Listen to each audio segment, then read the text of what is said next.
salam sejahtera untuk kita semua. Pertama-tama saya ucapkan puji syukur kehadirat Tuhan Yang Maha Esa, di mana atas berkat dan seizinnya saya masih dapat menyelesaikan tugas ini dengan baik. Yang saya hormati Bapak Muhammad Surip SPD MSI selaku dosen pengampu mata kuliah retorika di Universitas Negeri Medan, dan yang saya banggakan teman-teman sekalian. Perkenalkan, nama saya Marlis Nawati. Saya sedang berkuliah di Universitas Negeri Medan.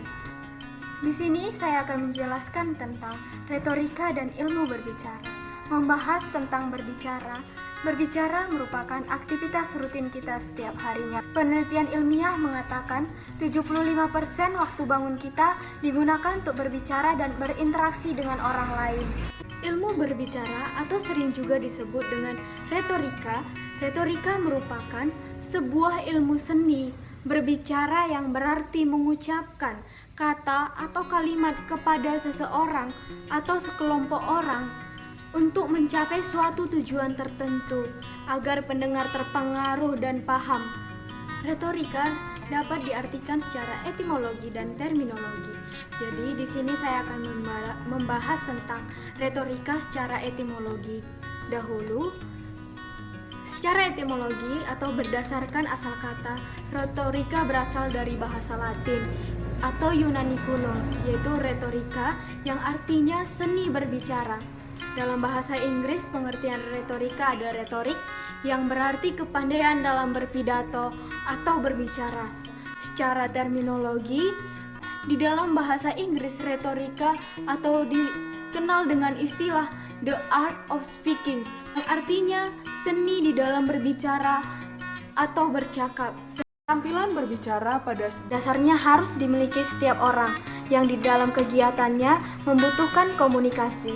Seorang yang memiliki keterampilan berbicara yang baik akan memiliki kemudahan dalam pergaulan, sehingga segala yang disampaikan akan mudah dicerna, sehingga komunikasi dapat berjalan dengan baik dan lancar dan dapat mudah diterima oleh semua orang.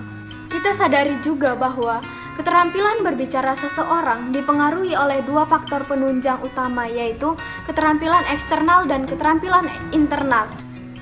Faktor internal adalah segala sesuatu potensi yang ada di dalam diri kita. Di dalam faktor internal terdapat dua bagian, yaitu faktor non-fisik dan fisik. Kita membahas faktor fisik, yaitu faktor fisik menyangkut kesempurnaan organ tubuh yang digunakan untuk berbicara, yaitu pita suara, gigi, lidah, mulut, dan juga bibir. Dan faktor non-fisik yaitu potensi yang ada di dalam diri kita, yaitu karisma, karakter, bakat, cara berpikir, dan tingkat intelijensia. Sedangkan faktor eksternal misalnya tingkat pendidikan seseorang dan lingkungan pergaulan seseorang. Namun dengan demikian, kemampuan atau keterampilan berbicara tidaklah secara otomatis dapat diperoleh dan dimiliki setiap orang, walaupun dia sudah memiliki faktor penunjang utama baik eksternal maupun internal yang baik. Kemampuan atau keterampilan berbicara yang baik dapat dimiliki dengan jalan mengasah dan mengolah serta melatih seluruh potensi yang ada. Tidak sedikit orang punya bakat tetapi tidak bisa dikembangkan atau dimanfaatkan dengan maksimal. Mengapa demikian? Ada beberapa faktor yang menghambat seseorang untuk menjadi pembicara. Di antaranya adalah, yang pertama adalah konsep diri yang negatif.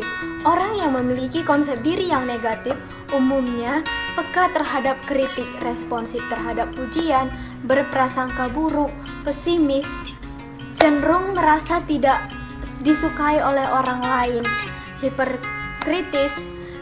Seseorang yang mempunyai konsep diri yang negatif umumnya akan cenderung mengalami kegugupan karena rasa minder, takut dinilai negatif, dan sebagainya. Atau sebaliknya, orang yang terlalu percaya diri sehingga tidak mau mendengar kritik orang lain, sehingga ia asik dengan pembicaraan dan keyakinan dia sendiri. Yang kedua ada kurangnya penguasaan materi. Penyebab terbesar kegugupan atau demam panggung pada seorang pembicara umumnya terkait dengan ketidaktahuan tentang apa yang harus dibicarakan. Penguasaan materi terkait dengan persiapan seseorang. Semakin baik persiapan yang dilakukan, maka semakin bagus juga penguasaan materinya. Kurangnya persiapan materi biasanya disebabkan oleh kemalasan yang bersangkutan untuk mencari dan mengumpulkan materi selengkap mungkin. Yang ketiga, ada kurangnya penguasaan keterampilan berbicara. Di samping kurangnya penguasaan materi, penyebab demam panggung juga bisa muncul dari ketidaktahuan tentang bagaimana cara penyampaian atau takut salah dalam menyampaikan. Sampai di sini kita lihat juga bahwa berbicara perlu dipelajari dan dilatih sampai bisa.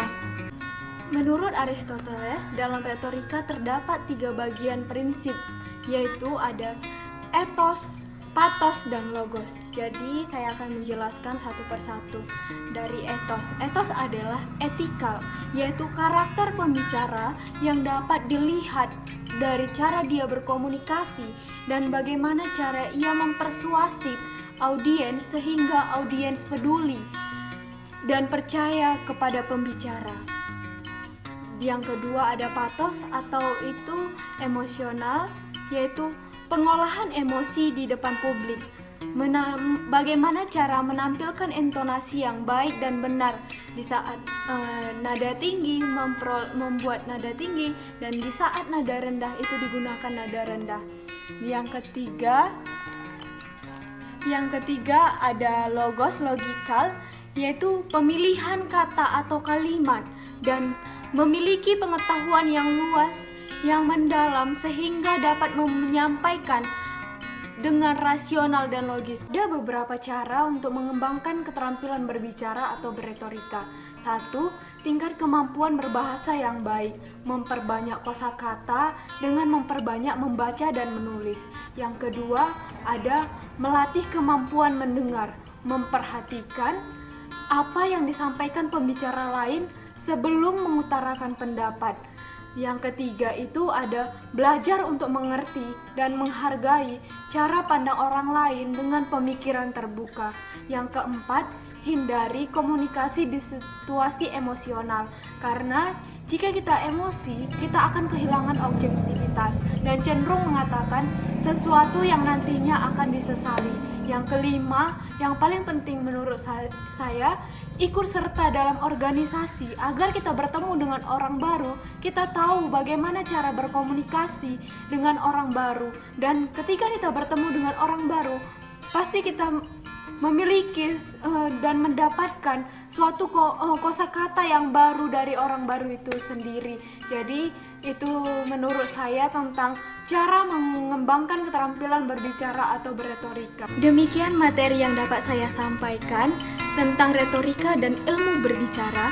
Apabila ada kata-kata yang kurang berkenan dan ada tutur kata yang salah, saya mohon maaf. Terima kasih telah menonton. Salam pujangga.